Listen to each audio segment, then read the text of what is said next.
Patok sa mga turista ang katatakotang bihis ng isang kainan sa Naga City, Camarines Sur at sementeryo sa Albay, mistulang bahayan lang dahil sa nilagyan ng bubong na anahaw.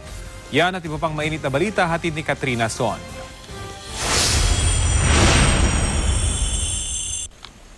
Sa unang tingin, aakalain mong tirahan ito ng mga buhay at hindi himlayan ng mga patay. Ang tabi-tabing nicho sa sementeryong ito sa Jovelar, Albay ay tila magkakatabing bahay dahil sa nilagay ng mga bubong dito. Ayon sa mga taga roon, nakaugalian na nila ang paglalagay ng bubong o atip para hindi raw agad kumupas ang pintura ng mga nicho. Nagsisilbi rin daw itong silungan ng mga dumadalaw tuwing undas dahil malimit daw umuulan tuwing araw ng mga patay. Bukod sa kaugaliang ito, ang isa raw sa mahalagang bagay na hindi nila kakaligtaan ay ang mag-alay ng dasal para sa namayapa nilang mahal sa buhay.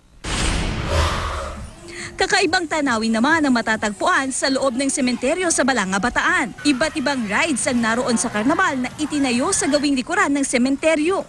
Kahapon nagsimula ng mag-operate ang naturang karnabal dahil nagsimula na ring dumalaw ang mga kaanak ng mga nakalibing sa sementeryo. Bukod sa mga rides, matatagpuan din doon ang mga tindahan at maging mga tiyanggian. Tuwing panahon ng undas, may isang kakaibang restaurant sa Naga City, Camarines Sur na dinarayo ng mga turista dahil sa tema nitong katatakutan. Sa harap pa lang ng kainan, isang nakakatakot na imahe ni kamatayan ang sasalubong sa mga panauhin.